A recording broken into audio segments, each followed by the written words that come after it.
आता शेतकऱ्यांचा मालच मार्केटमध्ये येत नाही. शेतकरी हा केंद्र बनून राहिलाच नाहीये बाजारावरात. ग्राहक जो आहे तो आता बाहेर खरेदी करायला लागलेला आहे. बाजारपेठाही तेवढ्या सक्षम करायला पाहिजे होत्या. हा पारंपरिक व्यापार टिकण्यासाठी, इथला रोजगार टिकण्यासाठी बाजार समित्यांचं जे काम आहे ते कामच काही राहिलेलं नाही. बाजार समितीचं साधं ते लायसन्स सुद्धा आम्हाला ऑनलाईन मिळत नाही. व्यापार खूप मोठ्या प्रमाणात कमी होत चाललेला आहे. बाजार समित्या अडचणीत आणायचं जे काम आहे ते चाललेले. पारंपरिक व्यापार जो आहे तो संपून जाईल. शासनाने आता सेस हे रद्द करायला पाहिजे, अन्यथा व्यापारी आता म्हणजे मागे बघणार नाही. ती अडवणूक करून त्या मालावर पुन्हा पुन्हा शेस आमच्याकडनं आकारला जातोय. आम्ही आता सेस घेणारही नाही आणि भरणारही नाही.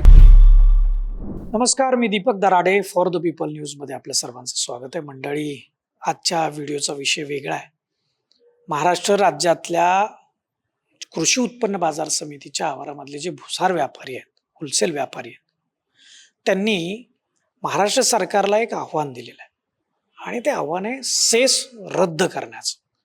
आणि त्यांनी भूमिका जाहीर केली. कोल्हापूर या ठिकाणी एक राज्यव्यापी परिषद झाली होती आणि त्या ठिकाणी त्यांनी घोषणा दिली की आम्ही येत्या 2 ऑक्टोबरपासून आम्ही सेस घेणार नाही आणि सेस भरणार नाही. आणि त्याच्याबरोबर युजर टॅक्स सुद्धा आहे. तो नेमके हे का भूमिका घेतली व्यापाऱ्यांनी, त्यांचा आता लढा कशा स्वरूपाचा आहे, हा सेस नेमका कधीपासून घेतला जातो आणि का घेतला जातो, आणि व्यापाऱ्यांना तो का नको आहे, ह्या सगळ्या गोष्टी आपण समजून घेणार आहेत. आणि यासाठी आपल्यासोबत महाराष्ट्र राज्य व्यापारी कृती समितीचे समन्वयक आणि दी पुणा मर्चंट चेंबर्सचे अध्यक्ष राजेंद्र बाठिया आणि याच संस्थेचे माजी अध्यक्ष रायकुमार जिन्हार, हे दोघं आपल्यासोबत आहेत. आपलं मनापासून स्वागत आहे फॉर द पीपल न्यूजमध्ये. नेमकं आता व्यापाऱ्यांनी जी 2 ऑक्टोबरपासून आम्ही सेस घेणार पण नाही आणि सेस भरणार पण नाही अशी भूमिका जाहीर केली आणि एक लढा सुरू केलाय. सध्या आंदोलन सुरू नाही, पण 2 ऑक्टोबर नंतर कदाचित महाराष्ट्र बंदची तुम्ही हाक पण देता आणि हा लढा तीव्र होईल असं दिसतंय. काय स्वरूप आहे, का तुम्ही अशी मागणी करताय, कशामुळे तुम्हाला सेस नकोय, भूमिका काय? कृषी उत्पन्न बाजार समितीचा कायदा 1963 आहे आणि त्या कायद्यामध्ये आताच्या परिस्थितीमध्ये जे व्यापार बदललेले, त्या अनुषंगाने जे बदल करायला पाहिजे होते ते अद्याप झालेले नाही आहे.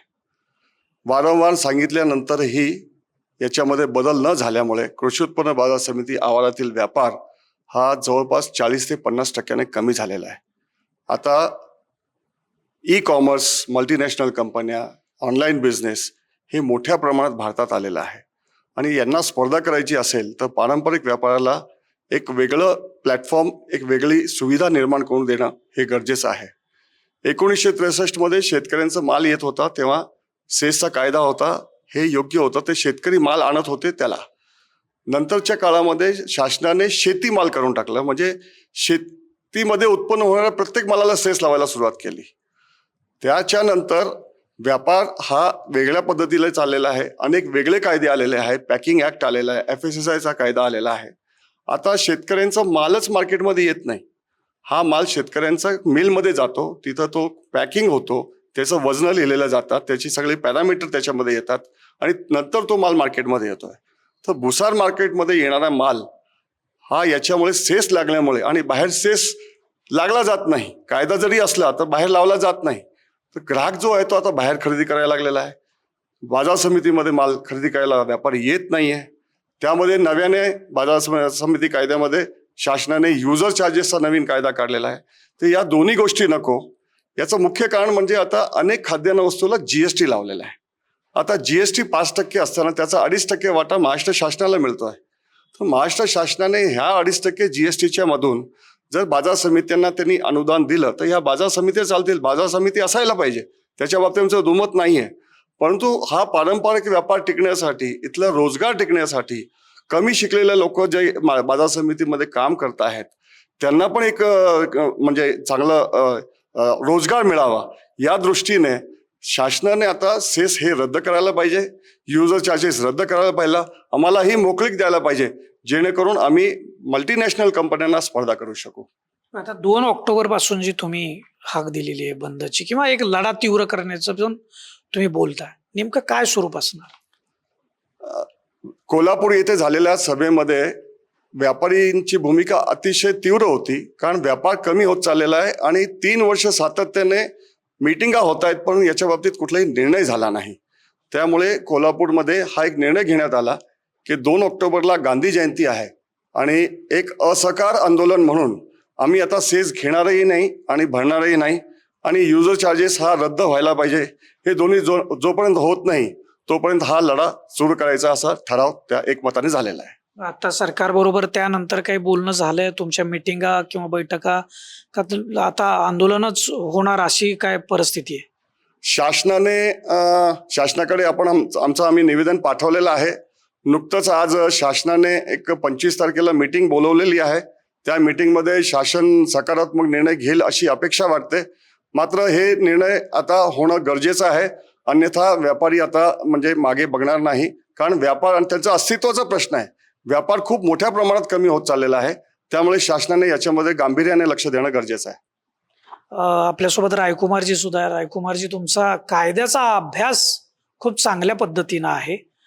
तर नेमकं मॉडेल ऍक्ट जो आहे तो 2005 मध्ये आला आणि त्यानंतर महाराष्ट्र राज्यातल्या कृषी उत्पन्न बाजार समितीचा जो कायदा आहे हा नव्यानं लागू झाला. मॉडेल ऍक्ट म्हणून त्याला आपण सगळ्यांनी बघितलं खरं तर. त्यानंतरही सेस चालू राहिला जो 1963 मध्ये खरं तर तेव्हापासून सुरू आहे. नेमकी ही सेसची संकल्पना काय, कशासाठी आकारला जातो आणि आता त्याला तुम्ही म्हणजे कायद्यालाच आव्हान का देताय? एक बेसिकली जो हा कायदा केला होता शेतकऱ्याच्या हितासाठी आणि ट्रान्सपरंट व्यवहार या दृष्टिकोनातून केलेला होता. त्याच्यामध्ये बाजार समितीची काही कर्तव्य होती की बाजारावरातला शेतकऱ्यांकडून आलेला माल जो आहे त्या मालाचं वजन करणं, शेतकऱ्याला त्याचे भाव मिळण्यासाठी लिलाव पद्धतीने त्या मालाची विक्री होणे, त्याचं वजन बरोबर जातंय, त्याचा हिशोब बरोबर जातोय का, ह्या दृष्टिकोनातनं सगळं पाहणी करायचं काम त्यावेळी तात्कालीन परिस्थितीमध्ये बाजार समितीकडनं होत होतं. आजच्या परिस्थितीमध्ये बाजार समित्यानंतर जो मॉडेल ॲक्टप्रमाणे जो काही बदल झाले त्याच्यात काय झालं की त्यांना बांधावरची थेट खरेदीची मुभा दिली. थेट खरेदीची मुभा दिल्यानंतर थेट पणनचे लायसन्स दिले, प्रायव्हेट मार्केट उभारले गेले. परंतु हे जुन्या ज्या बाजार समित्या आहेत त्या बाजार समित्यामध्ये त्या दृष्टिकोनातनं जे काही बदल करायला पाहिजे होते की जेणेकरून शेतकरी त्याचा माल घेऊन ह्या बाजारावरात येईल, तशी परिस्थिती निर्माण झाली नाही, तसे बदल गेले नाहीत. म्हणून शेतकरी पर्यायाने ह्या बाजार समित्यांपासून दूर गेला आणि त्याच्यामुळं आजच्या परिस्थितीमध्ये संपूर्ण जो माल आहे तो ग्राहकांवर केंद्रित होऊन ग्राहकांना जसा पाहिजे तशा आकर्षक पॅकिंगमध्ये वजन केलेला, नेट वेट, त्याच्यावर किंमत लिहिलेले, बेस्ट बिफोर, अशा सगळ्या पद्धतीत यायला लागला आणि बाजार समितीला त्याच्यात काम करण्यासाठी कुठलाही वाव राहिलेला नाही आता. पण आता तुम्ही जे म्हणाला की सगळं ओपन मार्केट झालं, खरं तर शेतकरी हाच केंद्रीभूत होता आणि त्याच्यामुळेच मॉडेल ऍक्ट मध्ये बदल केले गेले. म्हणून बाजार जो एक मक्तेदारी होती व्यापाऱ्यांची ती मोडीत काढून शेतकऱ्याला 4 पैसे जास्त मिळावेत म्हणून मॉडेल ऍक्ट आणला होता आणि त्याच्यामुळे तो बाजार खुला केला गेला. त्याचं स्वागत केलं गेलं. तुम्ही त्याला असं कॉन्ट्राडिक्टरी वक्तव्य करता असं नाही वाटत का? आजच्या परिस्थितीमध्ये काय झालेलं आहे की बाजार समितीमधला जो कायदा आहे तो तसाच राहिला ना. त्यांना त्यांच्यासाठी बाजारपेठ उपलब्ध व्हावी किंवा त्यांना मोठ्या कॉम्पिटिशनमध्ये त्यांना त्यांचा माल विक्री करता यावा म्हणून बाजारपेठही तेवढ्या सक्षम करायला पाहिजे होत्या. त्या सक्षम केल्या गेल्या नाहीत. आजच्या परिस्थितीमध्ये काय झालेलं आहे की बाजार समित्यांचं जे काम आहे ते कामच काही राहिलेलं नाही. तर त्यांनी वेगळ्या दृष्टिकोनातनं काम करायला पाहिजे होतं की हा माल एक्सपोर्ट कसा होईल, बाहेरच्या बाजारपेठेतनं काय भाव आहे, त्याला कुठं माल पाठवला तर जास्त पैसे मिळतील, ह्या सगळ्या गोष्टी त्याला शेतकऱ्याला अवगत करणं गरजेचं होतं. त्याचा दर्जा ठरवण्यासाठी किंवा त्याच्यामध्ये रेसिड्यू आहे का नाही, रेसिड्यू फ्री आहेत का, ह्याच्यासाठी प्रयोगशाळा निर्माण करणं हे काही केलं गेलं नाही. आजची परिस्थिती जर पाहिली तर सगळीकडे संगणकाचं युग आलेलं आहे. पण आज आम्हाला बाजार समितीचं लायसन्स जे आहे ना ते सुद्धा 10 हेलपाटे मारून समक्ष जाऊन घ्यावं लागतंय. ते आम्हाला लायसन्स ऑनलाईन आज उपलब्ध नाही. जेव्हा की बाकी सगळ्या गोष्टी GST संगणक ऑनलाईन झालेले आहेत, FSSAIचे लायसन ऑनलाईन झालेले आहेत. हे सगळे लायसन 5 वर्षाचे आणि ऑनलाईन मिळतात ते. परंतु बाजार समितीचं साधं ते लायसन्स सुद्धा आम्हाला ऑनलाईन मिळत नाही. दुसरं असं एका बाजारपेठेमध्ये माल शेज जर भरला महाराष्ट्रातल्या तर दुसऱ्या बाजारपेठेमध्ये शेज भरायची गरज नाही. परंतु बाजार समित्यांकडं त्या पद्धतीचं रेकॉर्ड उपलब्ध नसल्यामुळं आमची ती अडवणूक करून त्या मालावर पुन्हा पुन्हा शेस आमच्याकडनं आकारला जातोय. वास्तविक तसं पाहिलं तर शेंगावर शेस आकारल्यानंतर शेंगदाण्यावर शेस आकारला जातोय. आता परत काय करतात ते की तेलावर सुद्धा त्यांचा युजर चार्जेस घ्यायचा डाव आहे. मी एकाच वस्तूवर तुम्ही किती वेळा ह्याच्या रेट्रोस्पेक्ट हे करून आणि किंमत भाववाढ करून आणि किती वेळा तुम्ही हे करणार, आणि त्याच्यामुळं आम्हाला त्याचा जो इफेक्ट होतोय तो इफेक्ट आम्हाला नको आहे. म्हणून करता आम्ही आता हे करतोय की आता आमच्याकडं शेतकरी हा केंद्रबिंदू राहिलाच नाही आहे बाजारावरात. ग्राहक हा केंद्रबिंदू झालेला आहे आणि त्याच्यामुळं ग्राहकाला त्याचा फायदा कसा होईल, त्याला स्वस्त माल कसा देता येईल, ह्या दृष्टिकोनातून विचार करणं गरजेचं झालेलं आहे आणि म्हणून आमची ही मागणी. एक सरकारी भूमिकेतून याचं समर्थन असं होतं की बाजार आवाराचा जो काही विकास करायचा आहे, तिथला जो काही खर्च असतो, यासाठी बाजार समितीला सेसच्या स्वरूपामध्ये रक्कम मिळणं अपेक्षित आहे. पण तुम्ही त्याला विरोध का व्यापाऱ्यांचा सेसला विरोध काय नेमका? प्रत्यक्षात जो बाजार समितीचा मूळ कायदा होता की शेतकऱ्यांच्या हितासाठी हा राबवण्यात आलेला कायदा होता. आता शेतकऱ्याचा मालच जर येत असेल तर हे नियमन का ठेवलेले? बरं, सुरुवातीच्या काळात अतिशय कमी वस्तूंवर सेसची आकारणी होत होती की जी प्रत्यक्षात शेतकऱ्यांकडनं विक्रीसाठी जो माल येतो त्याच्यावर. आता काय केलं यांनी की त्याचं एक जे हे बनवलं आहे, लिस्ट बनवलेली आहे की कशावर सेस आकारता येईल. ती लिस्ट भली मोठी बनवलेली आहे त्यांनी आणि त्याच्यामध्ये बहुतेक कोणत्याही वस्तू सोडलेल्या नाही आहेत. म्हणजे जिथं ड्रायफ्रूट हे सगळं इम्पोर्ट होतं, इथल्या शेतकऱ्याचा काही संबंध नाही, त्याच्यावर आकारणी करली जाते. बाजार आवार सोडून बाजार क्षेत्रामध्ये सेसची आकारणी होते की जिथं बाजार समिती काहीही सुविधा देत नाही. अशा परिस्थितीत आणि तिसरी गोष्ट जी आहे की जी शेतकरी व्यापारी यांच्यासाठी ज्या सुविधा निर्माण केल्या पाहिजेत बाजार समितीने, त्या बाजार समितीकडनं केल्या जात नाही. आमच्या पुणे बाजार समितीचं जर उदाहरण घ्यायचं असेल तर 104 कोटी सेस वसूल केल्यानंतर 10 कोटी रुपये फक्त बाजार आवारावर खर्च केला जातो. त्याच्यातला मॅक्झिमम जो खर्च आहे तो फक्त पगार आणि आस्थापना खर्च म्हणून केला जातो. 25-27 लाख रुपये वाढावा दाखवला जातोय. अनेक इतर बंद पडलेल्या संस्था ज्या आहेत तिथं हा निधी वळवला जातोय आणि ही बाजार समित्या अडचणीत आणायचं जे काम आहे ते चाललेलं आहे. आता हे एकूण म्हणजे रायकुमारजींनी कायद्यातल्या सगळ्या त्रुटी किंवा ह्या संदर्भातली भूमिका मांडलेली आहे. पण सरकारबरोबर जे काय तुमच्या आत्तापर्यंत बैठका झाल्या असतील, याच्यामध्ये किती सरकार कन्व्हिन्स झालंय किंवा महाराष्ट्र शासन कन्व्हिन्स झालंय हा सेस खरंच जाऊ शकतो का? ज्या पद्धतीने महाराष्ट्र शासन आता पाहतंय किंवा अनेक गोष्टीमध्ये त्यांनी नाविन्यता आणलेली आहे आणि आता आपल्याला जागतिक स्तरावर व्यापार करायचा आहे. आता मुंबईमध्ये एक मोठी बाजारपेठ उभारण्याचं प्रधानमंत्र्यांनी जाहीर केलेलं आहे. अर्थातच आपण त्या सगळ्या पॉलिसी घेण्याच्या मनस्थितीत आहोत. तर या जुन्या ज्या वस्तू आहे त्याला जुने जे कायदे असतील त्याच्यामध्ये नक्कीच काही ना काही बदल करायला पाहिजे.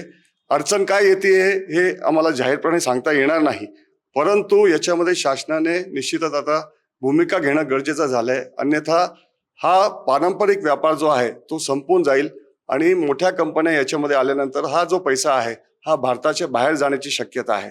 त्यामुळे भारतामध्ये जर पैसा राहायला पाहिजे, सामान्य लोकांना त्याचा फायदा व्हायला पाहिजे, लाखोंच्या संख्येमध्ये जे व्यापारी आहे ते अडचणीत यायला नाही पाहिजे, याच्यासाठी शासनाने ही भूमिका घेणं गरजेचं आहे.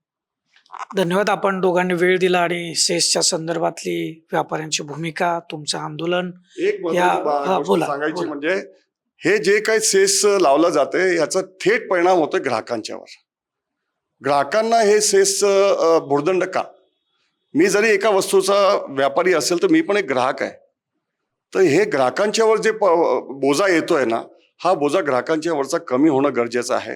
कारण हा 1% जो आहे हा युजर चार्जेस म्हणा किंवा सेस म्हणा, कारण ऑलरेडी आम्ही 5% GST देतोय ना. ज्या वस्तूंवर GST आहे, शासनाने सांगितलेलं होतं, नरेंद्र मोदी सरकारने सांगितलेलं आहे की एक देश एक कर. मग एक देश एक करची ही रचना राबवायची असेल तर हा मार्केट सेसची आवश्यकता नाहीये. GST आपण घेत आहे त्याच्यातनं वाटा घेऊ शकता. आणि अगदी आपल्याला वाटलं असं तर नगरपालिकेला जसं अनुदान आपण देत आहे तसं अनुदान आपण बाजार समितीला देऊ शकतो. बाजार समित्या चालू शकतात. तर हे शासनाने म्हणजे सकारात्मक भूमिका घेऊन याच्यातनं मार्ग काढावा.